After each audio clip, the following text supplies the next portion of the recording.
দেখুন, যেটা আমাদের পেট্রোল এবং ডিজেল নিত্য প্রয়োজনীয় জিনিস, এবং সেটা আসামের যে লামডিং বদরপুর রুট, তাতে রেল যে আছে, যার মধ্য দিয়ে আমাদের ওয়াগনগুলো আসে পেট্রোল এবং ডিজেলের, সেগুলো ডিরেলমেন্ট হয়েছিল। রেলের যে ট্র্যাক, সেটা ডিরেলমেন্ট হয়েছে, অর্থাৎ প্রাকৃতিক কারণে বা অতিরিক্ত প্রেশারের কারণে, লোডের কারণে তাতে কিছু খানিকটা ত্রুটি দেখা দিয়েছিল।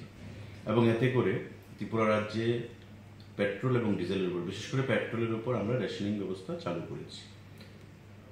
খাদ্য দপ্তরের বিভিন্ন আধিকারিকদেরকে সঙ্গে নিয়ে আমি ব্যক্তিগতভাবে এনএফ রেলওয়ের যিনি জিএম, জেনারেল ম্যানেজার, ওনার সঙ্গে আমি কথা বলেছি এবং যুদ্ধকালীন তৎপরতায় কাজ চলছে। আশা করি আজকে রাত্রির মধ্যে, কালকের মধ্যে কাজ সেখানে সম্পন্ন হয়ে যাবে।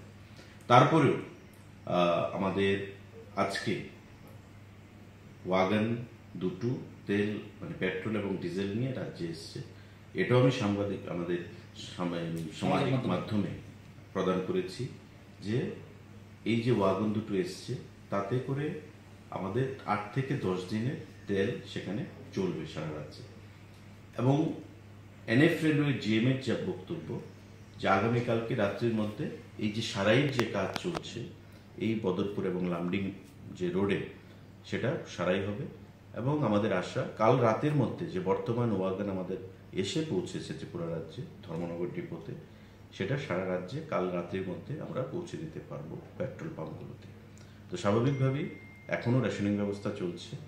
আমি জনগণকেও ধন্যবাদ জানাবো, তারা আমাদের ডাকে সাড়া দিয়ে খুব পজিটিভ মেন্টালিটি নিয়ে আমাদেরকে সহযোগিতা করেছেন, সরকারকে সহযোগিতা করেছেন, কারণ এটা সরকারের হাতে নেই।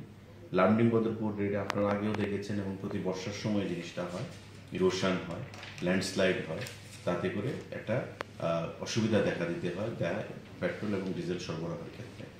কিন্তু এবার যেটা হয়েছে, রেল লাইনের মধ্যে ফাটল দেখা দিয়েছে এবং সেটা সারাই করতে কিছু সময় লেগেছে। তো আশা করি আগামীকাল রাতের মধ্যে সমস্ত জায়গায় পেট্রোল ডিজেল পৌঁছে যাবে এবং পুনরায় আমাদের যে সরবরাহ পেট্রোল এবং ডিজেলের সমস্ত ক্ষেত্রে পাম্পগুলোতে, সেগুলো আমরা পুনরায় চালু করতে পারি। শেখেরপুরের মজুদ ভান্ডারের আপডেট কি আছে, কবে নাগাদ সম্পন্ন হতে পারে? এখানে দেখুন দুটো ভাবে কাজ চলছে। একটা হচ্ছে আইওসিএল, ইন্ডিয়ান অয়েল কর্পোরেশন, আর একটা হচ্ছে রেলওয়ে। আইওসিএল এর কাজ মোটামুটি 70-80% হয়ে গেছে। আগামী বছর খানেকের মধ্যে আমরা আশা করছি যে এটা যে মজুদ ভান্ডারটা, সেটা সম্পূর্ণ হয়ে যাবে। এবং বাই দিস টাইম রেলের কাজও সাইমেলটেনিয়াসলি চলছে, যে রেল ট্র্যাক হবে, সেই রেল ট্র্যাক, যে দুটো কাজ যখন সম্পূর্ণ হয়ে যাবে, আমরা বছর খানেকের মধ্যে সেটা সম্পূর্ণ করতে পারবো।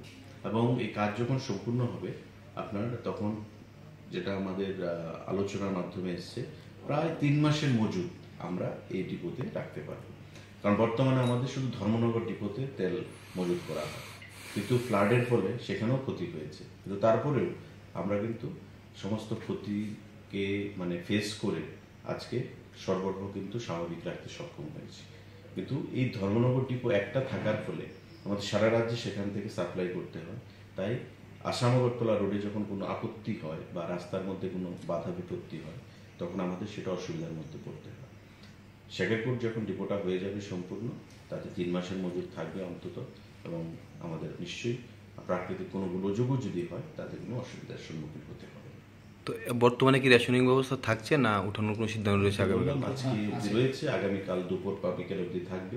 রাত পর্যন্ত সারা রাজ্যে আমাদের পেট্রোল পাম্পগুলোতে যতক্ষণ পেট্রোল পৌঁছচ্ছে না, ততক্ষণ রেশনিং ব্যবস্থা থাকবে।